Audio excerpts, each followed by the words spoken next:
Welcome to the Delmarva Almanac. Each week we connect you to the best of Delmarva. I'm your host, Dana Kester McCabe. Now here's naturalist Jim Rapp to tell us about summer shorebirds of Ocean City and Assateague.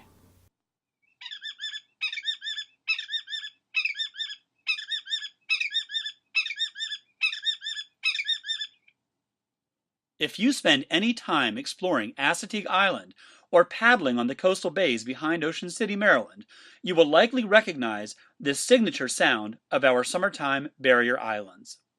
The bird making this raucous noise is a willet, appropriately named for the pill-will willet sound it makes. The call you just heard is from the Sibley Birds app for iPhone.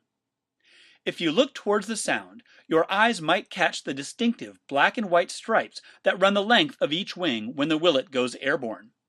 The wing markings revealed during flight are the only bold colors on the otherwise drab, mottled brown and gray summer plumage of the willet. When they're not flying and calling, this long-legged, relatively tall shorebird is usually seen standing on the beach or in the salt marsh. Willets are abundant along the Delmarva coast during the summer, where they feed, nest, and raise young. The willet feeds by walking and wading along the shoreline, probing the sand and mud with its long, straight bill.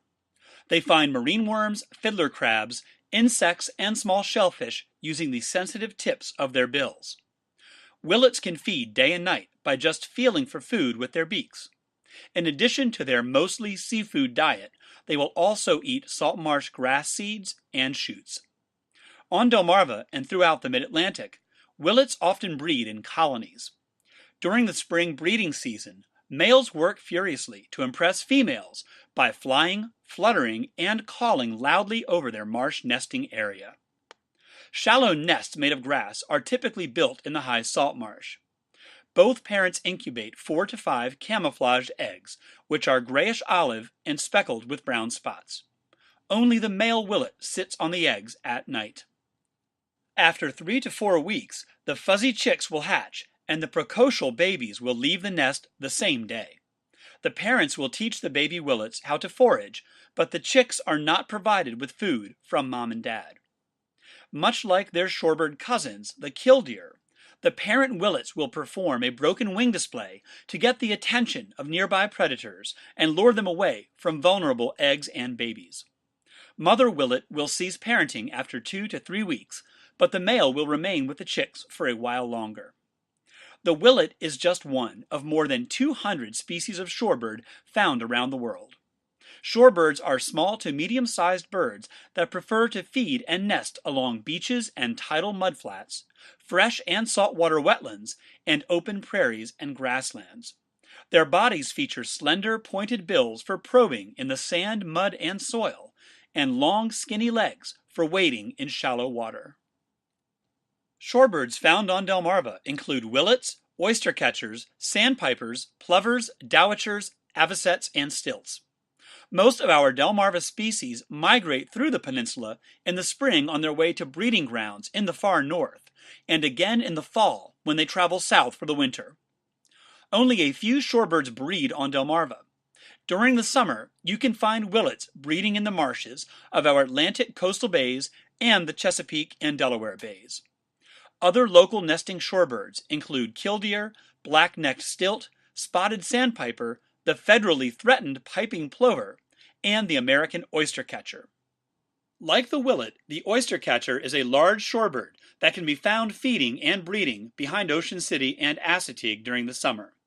Unlike its drab-colored cousin, the oystercatcher is more boldly patterned, with a brown back, white belly, black head, and a large, brightly colored red bill. You may hear the oystercatcher's call when visiting Ocean City and Assateague this summer. This recording is from the Sibley Birds app for iPhone.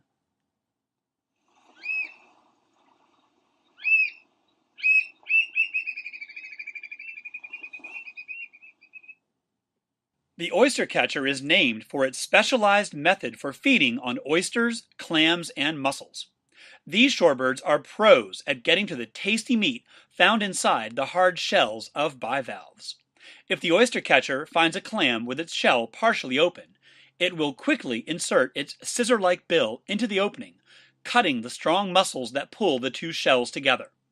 With the shells unable to close, the oystercatcher can easily remove the meat. If the shell is already closed, they can use their strong bill to hammer and shatter it. Oystercatchers also feed on marine worms and small crabs. In areas of high density, American oystercatchers may form breeding trios, with one male and two females tending one or two nests. They nest on the ground, usually on a marshy island with a sandy ridge high above the high tide mark. The nest is a simple, shallow scrape in the sand, sometimes lined with shells. 1 to 4 gray eggs with brown specks are usually laid by a pair, but nests tended by two females can yield up to 6 eggs. Males and females incubate the eggs for up to 4 weeks. Like the willet, down-covered chicks hatch and leave the nest shortly after. Unlike the willet, both parents feed the chicks for at least 2 months after hatching. After the summer breeding season, willets leave Delmarva and migrate south. American oystercatchers can be found on the coast year-round. Although they are fairly common today, populations of both willets and oystercatchers were in serious decline by the late 1800s due to market hunting and egg collecting. In his book Birds of America, published between 1827 and 1838, naturalist and painter John James Audubon wrote that the eggs of the willet were delicious, and the young birds grow rapidly, become fat and juicy, and by the time they are able to fly, afford excellent food. The tasty shorebirds were hunted for many years after Audubon's account, often for sale in the marketplace and without regulation to protect their populations. During the colonial period, Delmarva's coastal residents would boat out to islands where shorebirds, gulls, and terns nested to collect eggs for sale or use in their own kitchens. The practice, known as egging, disrupted nesting seasons and contributed to a serious decline in shorebird populations up and down the mid-Atlantic. Some eggs became so scarce that egging was adopted by hobbyists who would seek out the rarest of bird eggs to keep as artifacts in their private collections. The name of Great Egging Island, located behind Assateague Island, is a throwback to this colonial tradition. By the early 1900s, willets and American oystercatchers had almost vanished in the northeastern U.S. due to market hunting and egg collecting. The Migratory Bird Treaty Act of 1918 banned commercial trade in birds and eggs, and populations have increased over the past 100 years. Both species have adapted to life around humans, but coastal development, bad behavior by recreational boaters who disrespect posted closure signs on nesting islands, and threats from climate change make these shorebirds vulnerable today. One of the most important nesting areas on Delmarva for willets, oystercatchers, and other species of coastal birds are the 25 acres of islands and mudflats that make up the Sinnapuxent Wildlife Management Area. Located behind Ocean City and Assateague, this state-managed wildlife refuge includes Skimmer Island, Heron Island, and the newly created Tern Island. Most of the islands are closed in the summer months to allow breeding birds to nest safely. Please observe the posted closure signs that designate these islands as off-limits.